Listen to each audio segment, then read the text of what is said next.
시청해주셔서 감사합니다. 자유한국당의 원내 사령탑입니다. 투쟁도 이끌고 그리고 원내 협상 다 이끌어가면서 요즘 고생을 정말 많이 하시는데요. 나경원 자유한국당 원내대표 여러분께 소개해드립니다. 앞서 소개해드렸던 정책의 사나이, 정책을 통합한 책임지는 자유한국당의 정용기 정책위 의장 다시 한번 소개해드립니다. 네, 저희가 국민 여러분들께 도대체 뭐가 문재인 정권에서 가장 문제인가를 여러 차례 여쭤보고 있습니다. 그런데 뭐니 해도 경제, 정말 못 살겠다. 이렇게 어려웠던 적은 없었다. 자, 우리 이거를 정치권에서 표현하는 용어는 민생입니다. 그러면 민생을 이렇게 놔둬도 되느냐. 근데 민생 챙길 생각은 안 하고 패스트 트랙이라고 뭘 빨리 가자고 하는지 봤더니 이제 이게 선거법하고 국정법. 근데 국민들이 잘 모르시는 것 같다라는 걱정을 나경원 원내대표님이 많이 하셨어요. 그래서 그걸 좀 쉽게 설명을 해보자. 그래서 오늘 이 자리가 기획이 됐는데요. 자, 그러면 먼저 나경원 원내대표님께 질문을 좀 드리겠습니다. 화면이 준비되어 있는데요. 자, 쉽게 정의하자면, 한 문장으로 정의하자면 문재인 선거법은 네모다. 나경원 대표께서는 저 네모 안에 무엇을 넣으시겠습니까? 제가 아마 좌파 집권 연장법이다 이렇게 말할 거라고 생각을 하셨을 텐데요. 네, 그래서 한 단계 더 나가서 민생 파탄법이다 이렇게 저는 이야기를 합니다. 왜냐? 문재인 선거법대로 하면은 결국은 좌파 세력이 과반을 안정적으로 확보해서 조금만 잘하면 대연 확보선까지도 확보할 수 있는 그런 선거법이기 때문에 지금 안 그래도 좌파 사회주의적 경제정책 때문에 굉장히 민생이 어렵지 않습니다. 대연 확보선까지 했다면 저희 참 좌파에서 민생이 더욱 파탄날 것이다. 그래서 제가 문재인 선거법은 민생 파탄법이다 이렇게 정의하겠습니다. 네, 선거법이 정치 문제인지 알았는데 이것이 곧 경제 문제이자 민생 파탄의 문제다라고 정의를 해주셨습니다. 정말 명쾌한 정의다 이런 생각이 드는데요. 그럼 정의가 맞아보고 공수처법은 네모다. 저 안에 무엇을 넣으시겠습니까? 네, 대표님한테 짧게 말씀드려야 되는데 그래도 첫 번째 세션에서 청년 여성 얘기했잖아요. 그 얘기 중에 그 얘기 나오는데 한국당에서 좀 특별화된 기대가 있다라는 거라서 쉽게 말씀드리겠습니다. 지금 중에서는 분야별로 어떤 정책 이슈가 있잖아요. 그 정책 이슈에 대한 그다음에 정책 구전과 이렇게 설명해 드린 정책 메시지 전기를 하고 있습니다. 그런데 청년 정책 관련해서도 저희가 전문성 있는 분들, 신문자들하고도 브레이킹이 많이 했는데 여기서 길게 말씀 못 드립니다.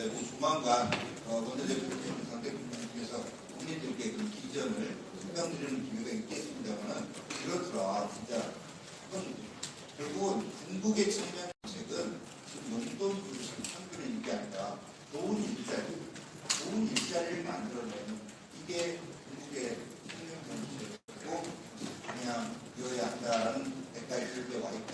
다시 한번 다음에 말씀드리고 그다음 정도 말씀드립니다. 왜냐하면 그렇게 했는데 아무것도 없이 그냥 그렇게 얘기만 하고 끝났다 때문에 안 될 것 같아서 말씀드렸고요.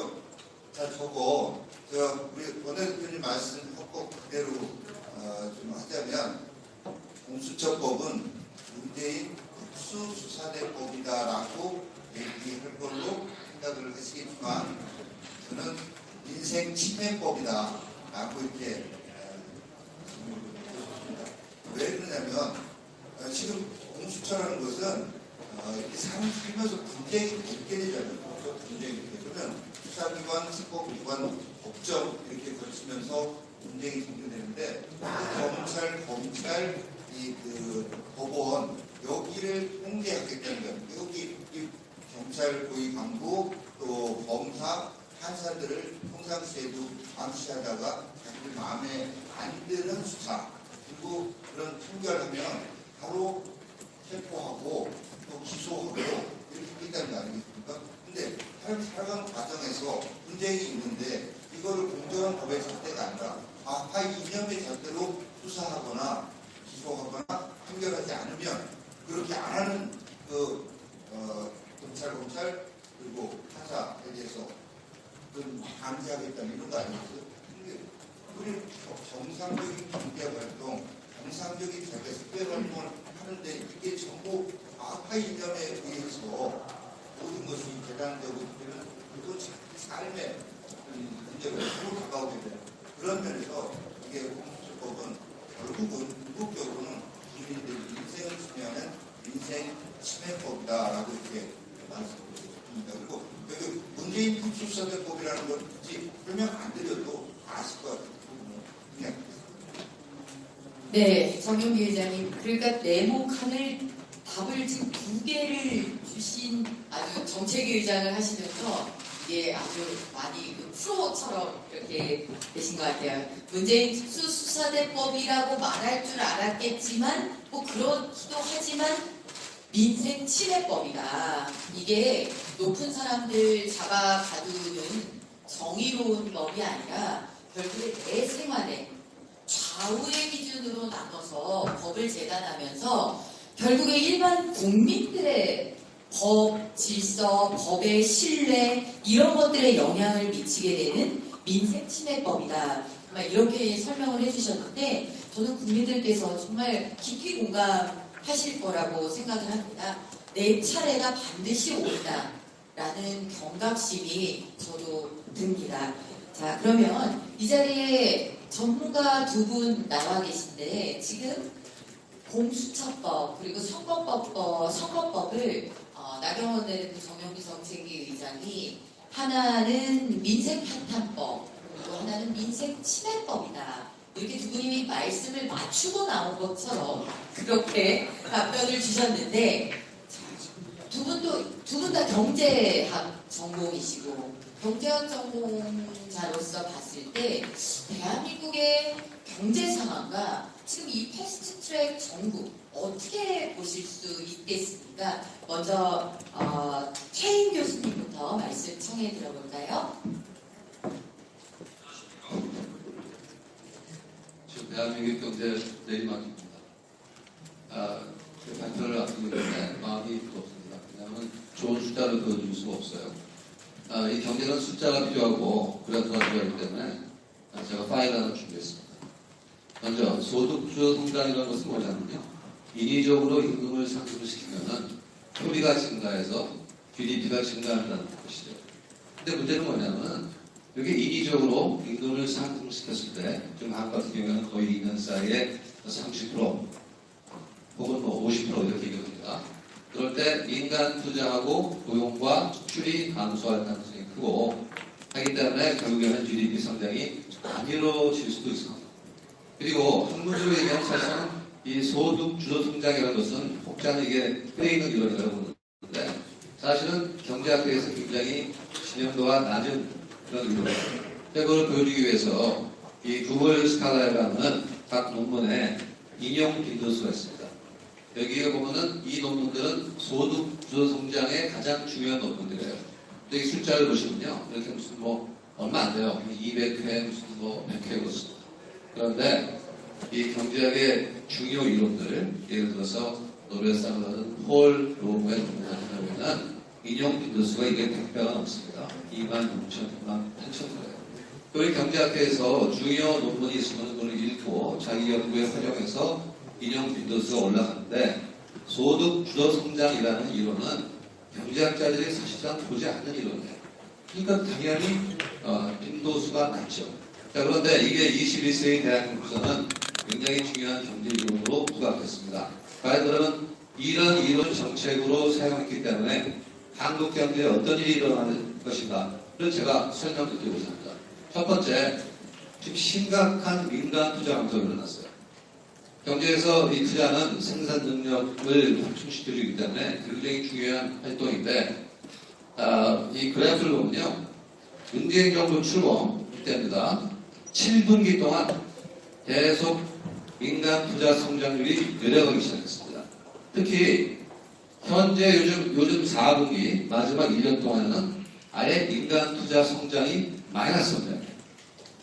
그 얘기 뭐냐면 민간 투자가 줄고 있다는 얘기입니다. 작년에 비해서. 근데 이러한 일이 일어난 것은 지난 10년을 비춰보면 별로 없었어요. 첫 번째는 언제냐면 2008년도 미국 금융위기 때 지구가 거의 비슷한 양상을 보였습니다. 두 번째는 유럽의 금융위기 때인데 그때는 아주 지금보다 훨씬 더 부연한 이 마이너스 성장을 보인 적이 있어요. 그러니까 이 4분기 동안 연속해서 민간 투자가 감소했다는 것은 굉장히 중요한 시그널이고 앞으로 다가올 좀 먹구름을 얘기해 주고 있기 때문에 상당히 이 얘기를 하는 제 마음이 무겁습니다. 자, 그럼 과연 이렇게 민간 투자가 감소했을 때 우리나라 GDP가 어떻게 됐을까? 제가 만든 모델을 가지고 시뮬레이션을 해봤는데요. 보면은 만약에 지금과 같은 그 현상이 계속 유지가 되면은 경제 성장률이 다음 분기에 2.84%밖에 안 돼요. 근데 만약에 더 나빠진다 그러면은 이제 2.5도 될 수 있고 여기서 조금 더 좋아져봤자 2.0%를 좀 넘을 뿐이에요. 그러니까 제가 보기에는 만약에 수출이나 이런 것들이 반전이 안 일어나고 그리고 투자가 반전이 일어나지 않으면 지금 정부가 목표로 하고 있는 2.5%대의 성장률은 거의 달성이 불가능하지 않는가 그런 생각을 하고 있습니다. 매우 암울합니다. 왜냐하면 이 민간 투자가 갑자기 살아나기가 어렵거든요. 기업인들이 갑자기 뭐가 바뀌어갖고 더 많은 투자를 하겠습니까? 지금 상황에서. 상당히 경제가 어려운 상황에 있고 또한 고용을 보면요. 문재인 정권 출범 이후에 15세, 64세 가장 활발하게 일하는 세대들이죠. 그 세대들의 취업자가 약 34만 명 넘었습니다. 그래서 반면에 지난 정권에는 고용률이 3.5% 증가했고 약 180명의 취업자가 더 생겼어요. 이 180명 플러스와 마이너스 34를 비교해보면 지금 정부의 경제 실정이 얼마나 심각한지를 알 수가 있습니다. 그리고 그 다음 그래프를 보면요. 15세, 64세 고용률 변화를 보여주는데 이게 바로 문재인 정권이에요. 2018년도. 계속 고용률이 마이너스 성장을 하거나 영에 가까운 성장을 하고 있는데 지난 5년간 그 전 정부 하에서는 이게 다 플러스예요. 늘어나고 있었습니다. 어떤 때 많이 늘어나고 적게 늘어나고 계속 늘어났는데 지금 정부 들어와서는 네거티브 아니면 영에 가까운 성장을 하고 있기 때문에 이 고용이 좀 상당히 큰 문제가 있다고 보여집니다. 물론 정부에서는 뭐가 좋았다 그러면은 사실상 이 숫자는 다 정부 통계청에서 받은 숫자들이에요. 제가. 그러니까 정부랑 저랑 다른 숫자를 보고 있는 게 아닙니다. 근데 이 숫자를 보면은 지금 고용 상황이 매우 심각하다라는 것을 우리가 알 수가 있습니다. 자, 그러면 경제라는 게 도대체 뭡니까? 고용이 증가하고 투자가 증가하고 기술이 좋아지면은 경제는 성장하게 됐습니다. 자, 그런데 지금 투자가 감소했죠. 고용이 감소했죠.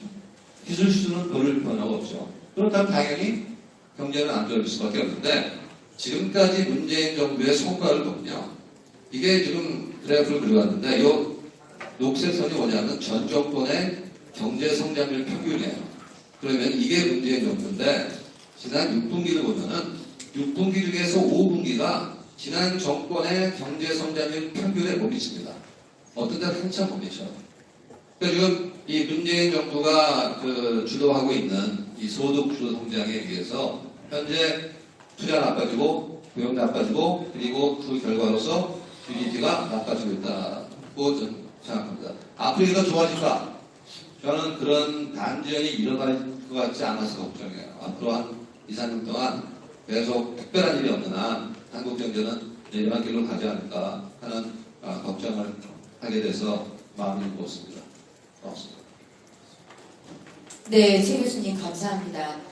그럼 아예 본격적으로 좀 덧붙여서 경제 상황에 대한 말씀을 조금 더 들어보도록 하죠. 윤창현 교수님. 네. 좋은 말씀 해주셔서 조금 추가를 한다면 지금 이제 심각한 2회 세트 빼기가 시작돼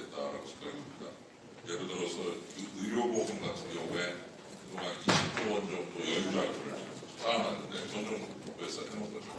그럼 이제 2인실까지 해준다. 1인실에 1조를 해준다. MRI를 해준다. 근데 문제는 그렇게 하면서 올해 벌써 의료보험 재정이 적자가 나오고 그리고 이제 한 4년 정도 지나면 20조 다 까먹습니다. 그러면 이제 매년 한 4, 5조씩 적자 나면 20조가 한 4년, 5년이면 끝나고 그 다음부터 이제 막 천문학적인 의료보험료의 상승이 일어나거든요. 이제 그 누가 다 내냐? 지금 청년들이 이제 다 내야 되겠죠. 공무원 같은 경우에 급여드리지만 퇴직하고 연금을 드립니다. 아주 상당히 높습니다.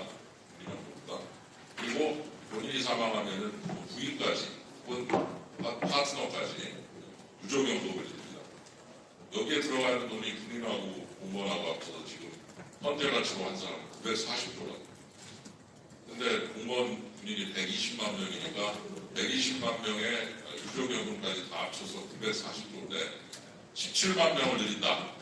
계산 단순하게 보니까 연금 부채만 130조가 늘어나요. 누가 냅니까? 미래 세대들이 돼야 될 겁니다. 지금 65세 이상이 700만 명인데 막 그냥 이것저것 막 드립니다. 좋죠? 그러나 2025년 되면 1000만 명이 됩니다. 그러면은 단순 계산으로도 지금 노인 인구가 50%가 늘어나요. 6, 7년 지나. 누가 다 냅니까? 다 미래 세대가 내야 됩니다. 그래서 저는 지금 주목을 하고 있는 것이 이 정도 들어와서 국민 세금 알기를 정말 너무 쉽게 알고 너무 힘들게 일해서 혈세라고 부르는 세금을 내는데 그걸 걷어가지고 공무원을 늘리고 의료보험은 물론 세금에는 안 들어가지만 이쪽에 국민담금인데 또 세금이랑 거의 똑같죠. 왜냐하면 의료보험은 또 소득 평등을 추구하는 데 있어서 굉장히 또 부진적 이게 많기 때문에 많이 버는 사람은 굉장히 많이 냅니다. 그래서 의료보험을 세금에다 집어넣으면 우리나라 굉장히 지금 소득 평등이 더 증가할 수 있는 것이고 그 다음에 공무원 국가부채는 늘리지 세금은 맞서대지 이번에 버스 문제도 52시간 문제 결국은 또 국민 세금으로 풀어버리고 최저임금 보조 준다고 그래서 세금을 너무 쉽게 생각하고 그리고 미래세대한테 많은 걸 전가하는 그런 부분이 있습니다. 노르웨이 같은 경우에 석유가 발견돼서 돈이 벌리기 시작할 때 그 과거에 국회에서 석유 나왔을 때 노르웨이 사람들이 야 우리가 이렇게 석유 팔아가지고 돈 다 써버리면 미래세대는 혹시 석유가 고갈되면 어떻게 할 거냐 그래서 이러면 안 된다 그래가지고서 그때부터 노르웨이 분들은 석유 판매되면 80%를 저축을 하기 시작하고 20%만 쓰자 80%를 저축해서 계속 굴립니다. 그게 노르웨이 국보펀드고 그 돈이 지금 1조 달러가 됐습니다. 전 세계에서 가장 많은 국보펀드고 노르웨이 국민이 500만 명이니까 나누면 1인당 2억 원이에요. 1000대 1로 환산했습니다. 그렇게 미래세대를 배려하고 미래세대를 위해서 우리가 함부로 쓰면 절대로 안 된다. 미래를 위해서 뭘 남기자. 이런 좀 멋있는 결정을 통해서 지금 1인당 200, 그렇게 많은 2억 원의 돈을 해놓고 지금도 계속 토론하고 있고 그 돈을 전 세계 대상으로 굴려서 무려 9%의 수익을 내고 있어요.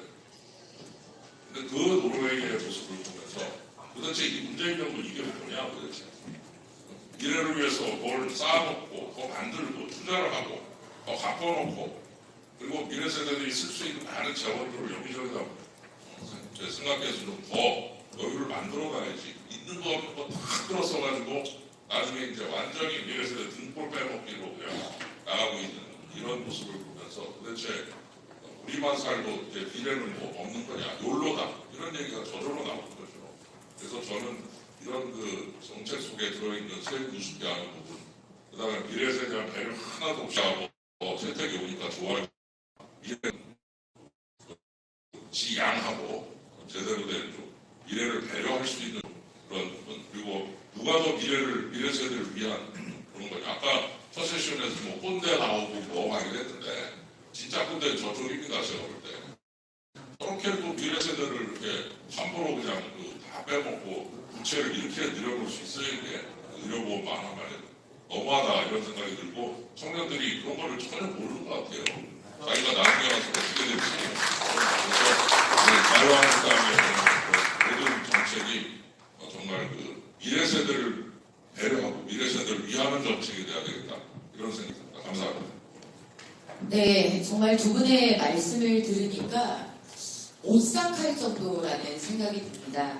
최인 교수님은 지금도 어렵지만 앞으로 2, 3년 동안 더 이 하락세가 지속될 수도 있다. 경제 펀더멘탈 자체가 지금 흔들리고 있다라는 그런 경고를 주셨고, 윤창현 교수님은 아주 한마디로 정의를 해주셨는데, 이 문재인 정권의 경제 정책이라는 것이 미래 세대의 등골 빼는 정책이다. 지금 노르웨이 사례도 얘기를 해주셨는데, 미래 세대를 위해서 저축하는 나라와 미래 세대에게 빚을 떠넘기면서 앞으로는 생색내는 1세션의 청년들, 제일 생각하는 척 했지만 결국에 지금 보면 청년 세대에게 가장 최악의 정권, 잘해주는 것도 없이 빚까지 떠넘기는 그런 실정에 대해서 이야기를 해주셨습니다. 나경원 원내대표님, 정말 지금 이 경제 상황이 너무 심각하고, 그런데도 패스트트랙을 한다고 저렇게 선거법 공수처법만 가지고 저러고 지금 더불어민주당 청와대 저러고 있는데요. 어떻게 해야 될까요? 진짜 답이 안 나옵니다. 아까 진짜 꼰대는 저쪽이라고 하셨는데, 정말 진짜 꼰대 정권, 진짜 꼰대 정당이라는 생각이 절로 드는 건 아닐까 생각합니다. 꼰대 뜻이 결국은 남의 이야기 안 듣고 계속 자기 생각만 하는 게 꼰대 아닌가요?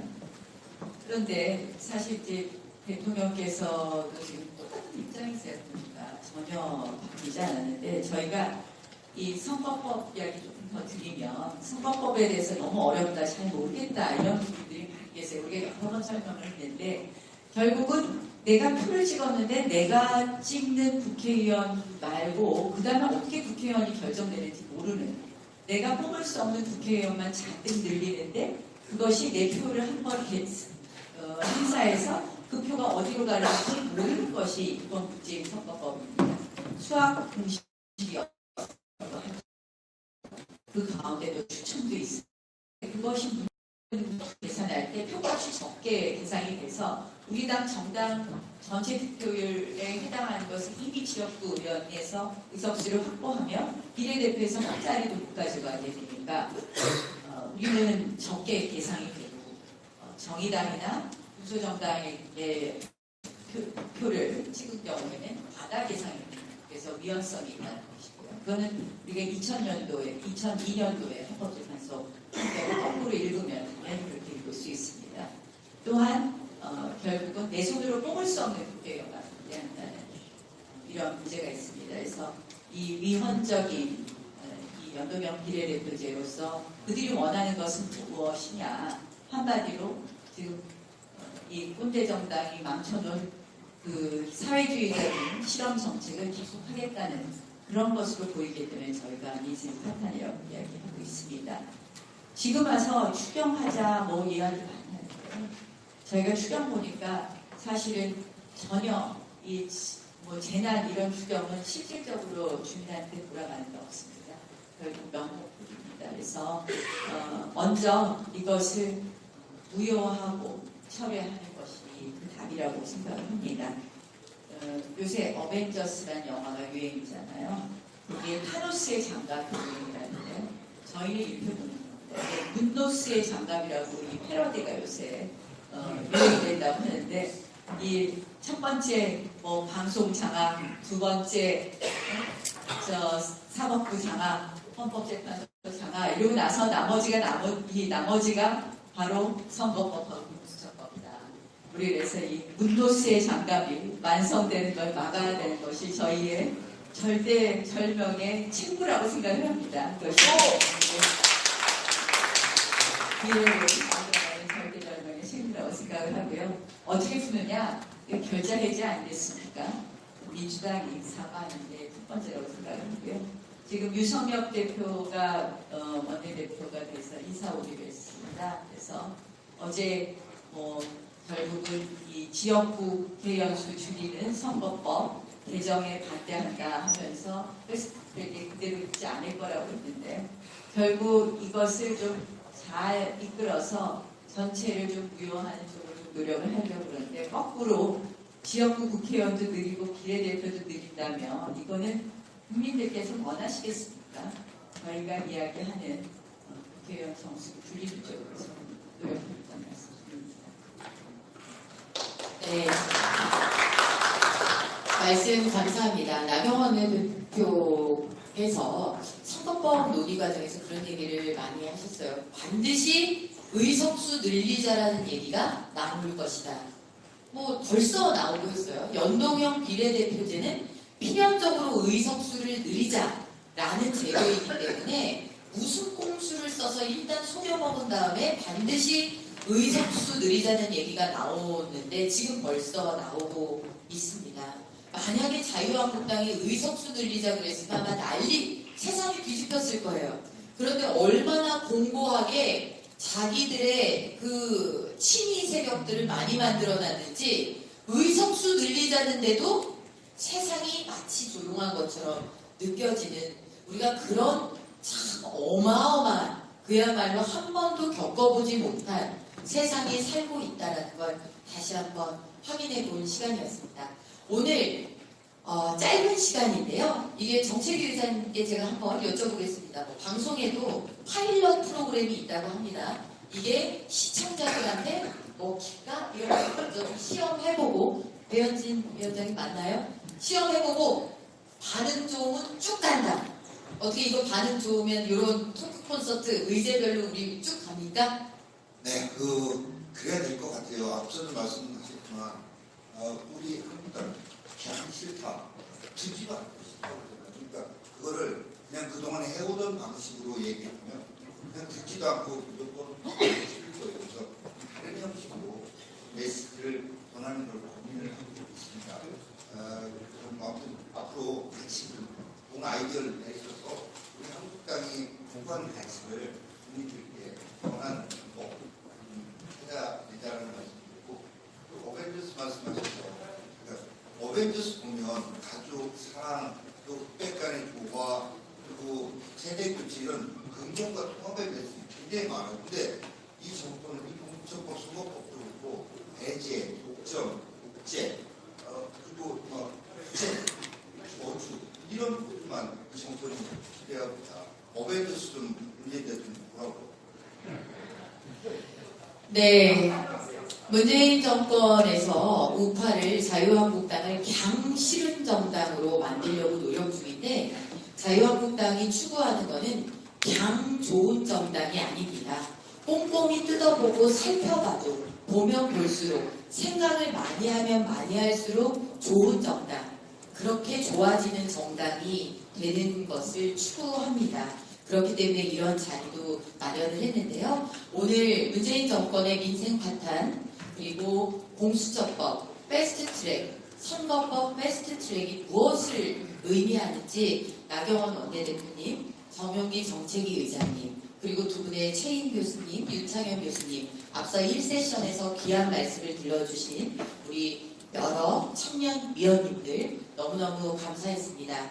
시간 관계상 플로어에 시간을 못 드린 점을 다시 한번 제가 사죄를 드리겠습니다. 그럼 오늘 이것으로서 자유한국당 토크 콘서트 마치도록 하겠습니다. 긴 시간 경청해 주셔서 감사합니다. 고맙습니다.